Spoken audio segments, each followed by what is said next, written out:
Salve, salve rapaziada, tudo certo com vocês? Lucas Tadioto aqui para mais um conteúdo. Nesse vídeo a gente vai falar um pouco sobre as semifinais do Mundial de Clubes da FIFA 2025. Já temos aqui as datas e horários dos jogos, também com os clubes que vão jogar essas duas semifinais aqui.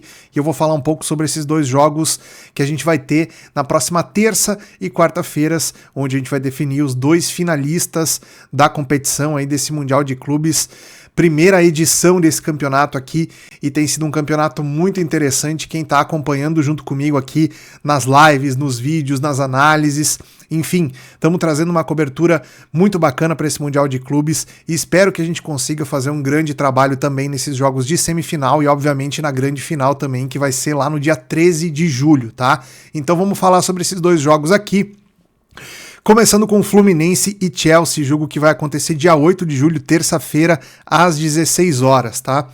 Antes da gente abrir o jogo aqui, aliás, vamos abrir o jogo aqui e vamos falar dessa partida aqui, levando para análise aqui o histórico dessas duas equipes no campeonato, tá?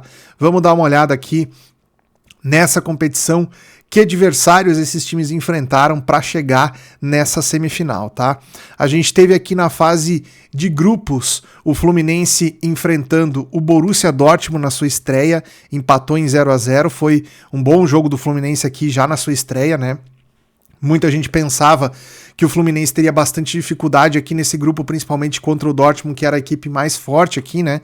E o Fluminense já na estreia conseguiu um empate em 0-0, enfrentar um time da qualidade ofensiva do Dortmund sem tomar gols, né? Sair de um confronto sem levar gols já é um grande mérito. Pois então, seguindo aqui, o Fluminense na segunda rodada venceu o Ulsan da Coreia por 4-2, ou seja, esse resultado aqui colocou o Fluminense numa condição já muito próxima aí de uma classificação, né?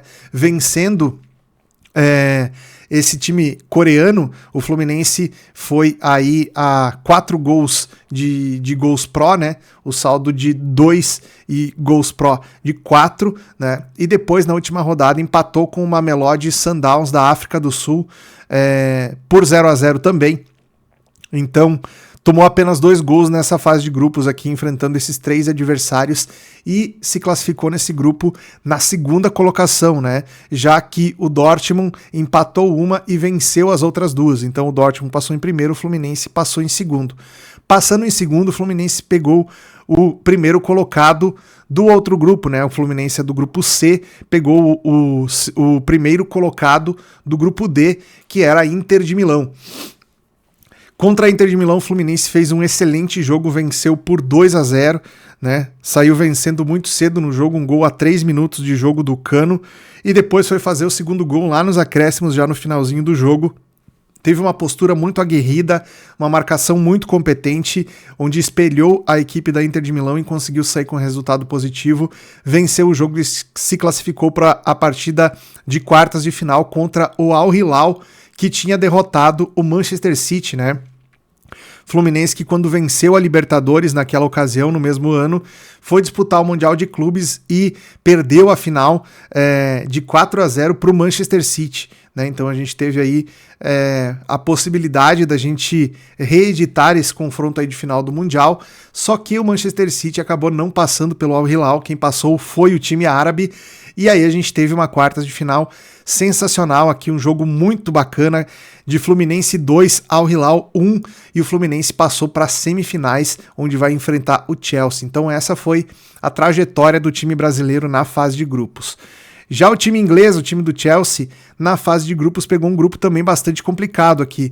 Pegou na estreia o Los Angeles FC, onde venceu por 2-0, fez uma boa partida de estreia, mas um jogo ainda distante de toda aquela qualidade que a gente imaginava que o Chelsea fosse apresentar na competição, né?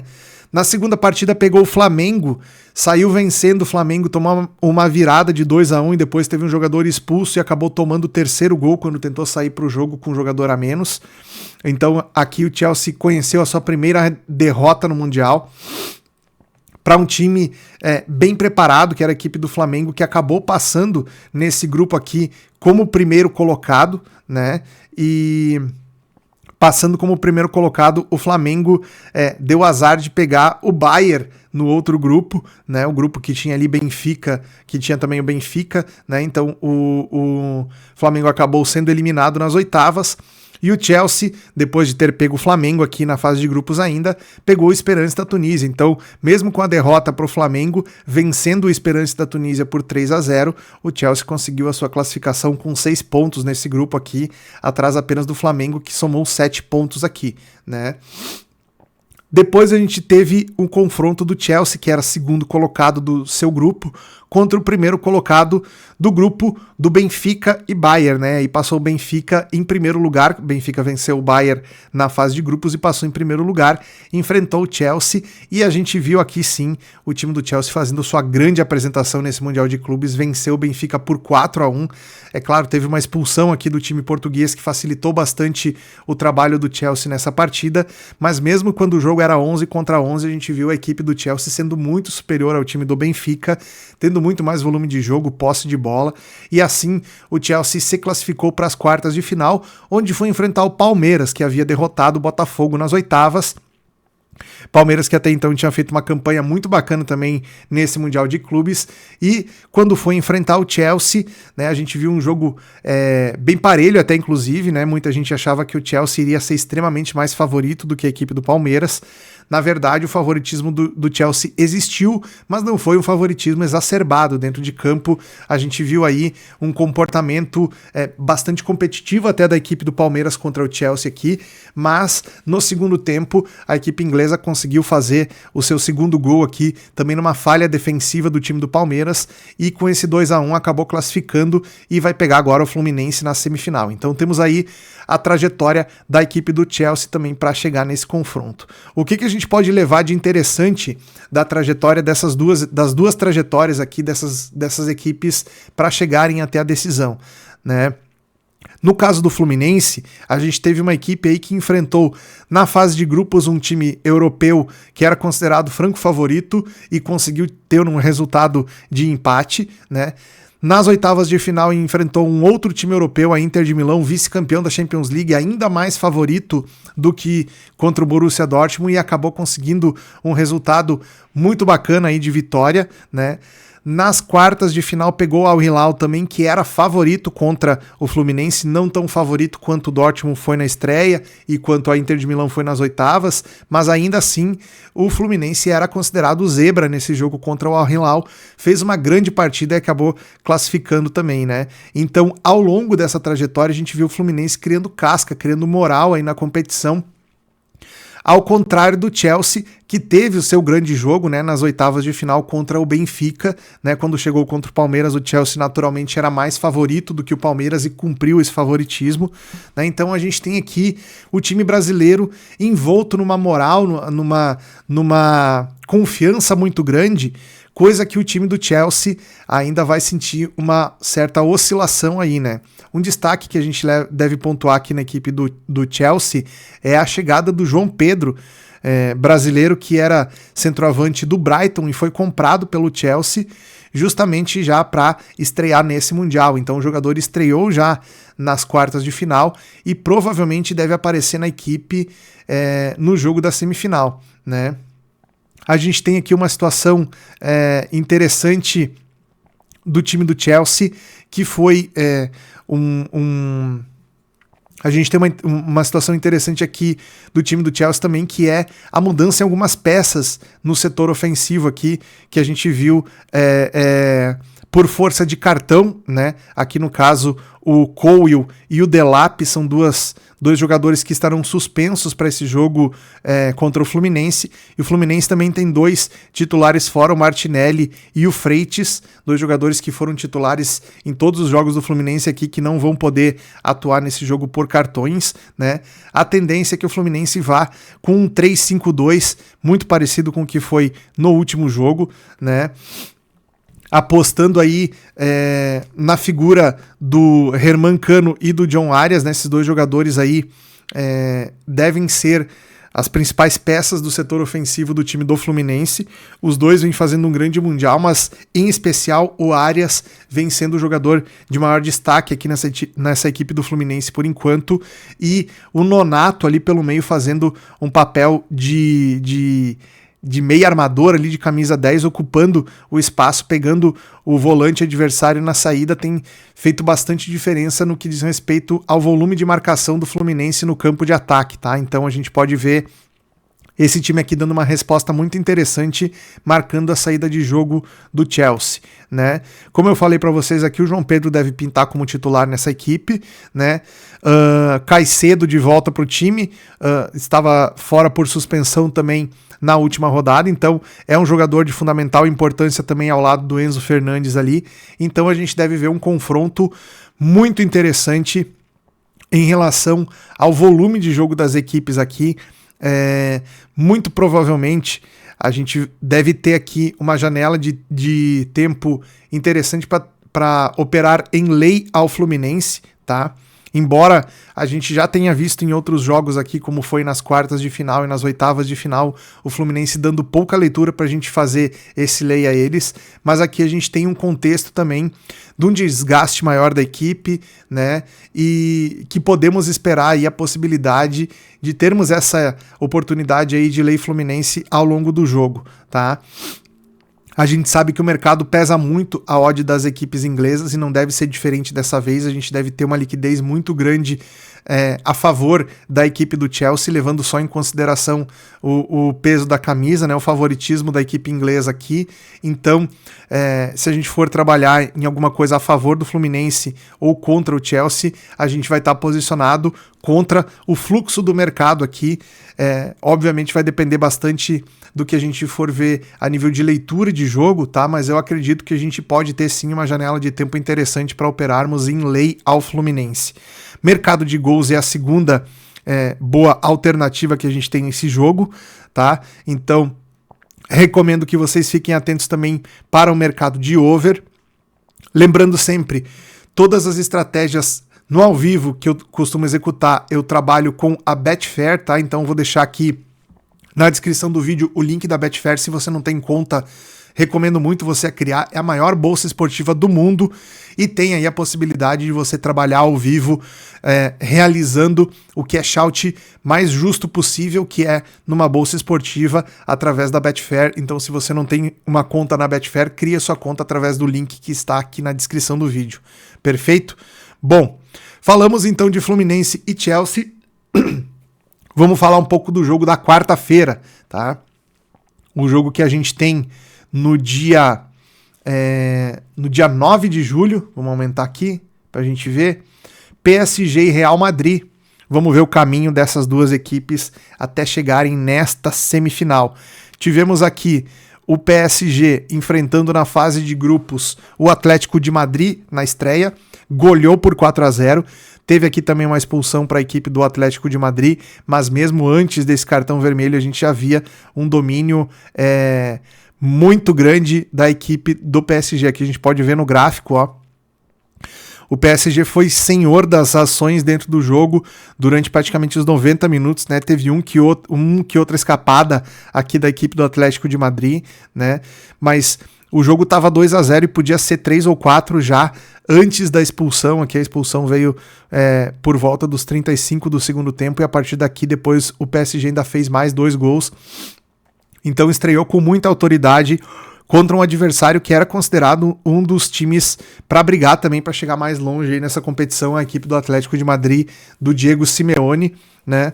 Depois enfrentou o Botafogo, perdeu por 1-0 para a equipe do Botafogo aqui num jogo onde muita gente achou que o PSG estava meio com o freio de mão puxado, assim, não estava muito interessado no jogo, e o PSG de fato não conseguiu fazer um bom jogo contra o Botafogo.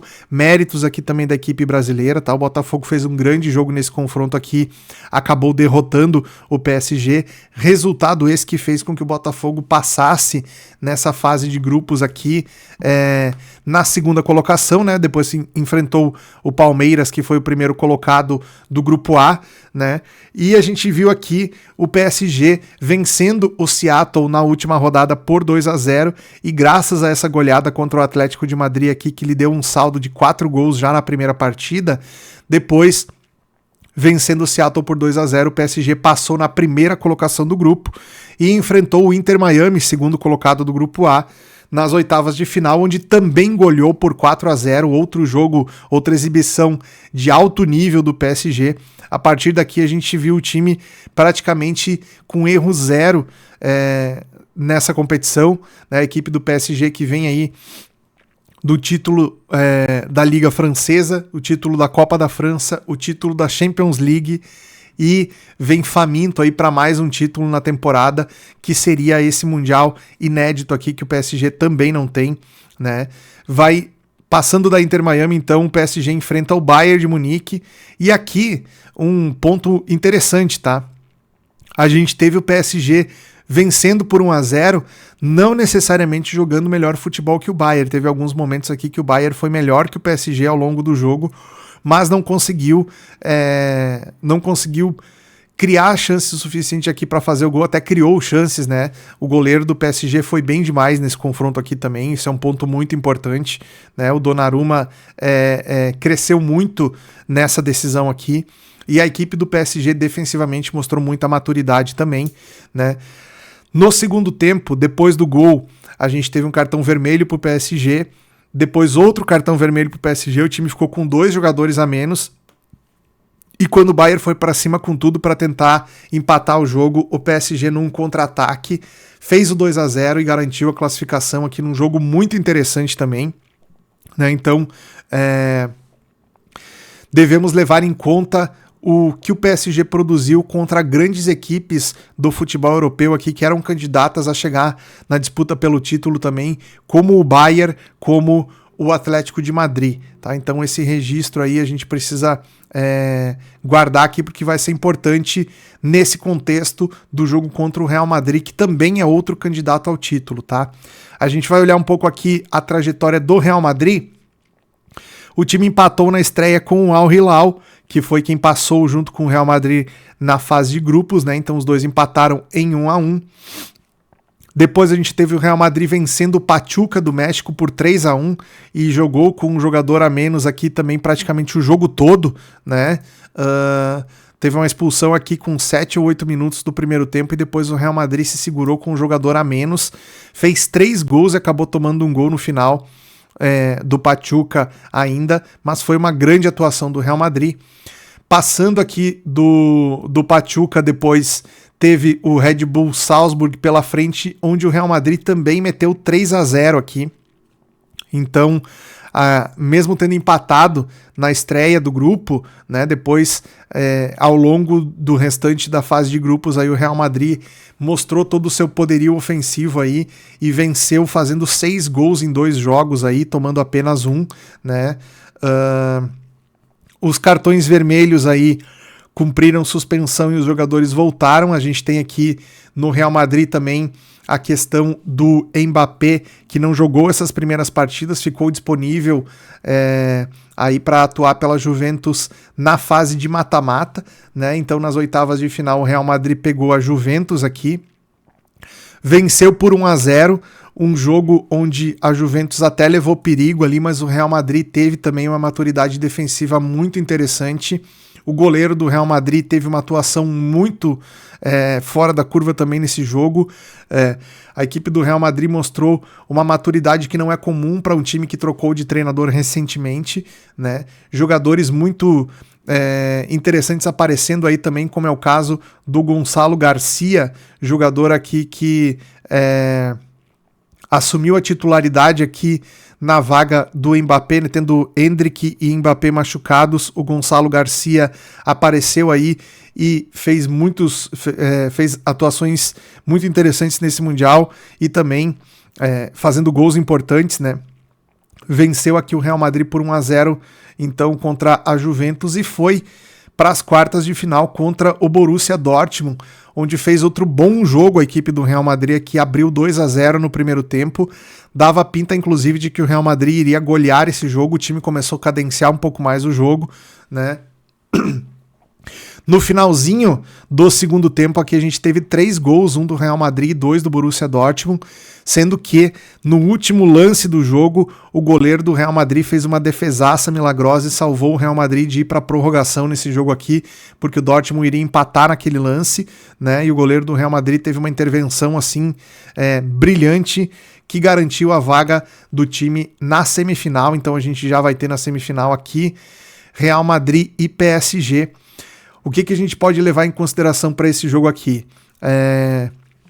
O PSG, que é o atual campeão da Champions League, é um time que está num nível muito alto hoje. É provavelmente o melhor time do mundo hoje em relação a entrosamento, a comprometimento dos jogadores com o senso coletivo de jogo da equipe, né? Então isso é a grande marca do PSG nessa temporada, e nesse Mundial não está sendo diferente. A equipe tem esse compromisso, tem essa aglutinação e faz com que seja muito difícil bater esse time, né? A gente tem aqui, por escolha técnica, tá?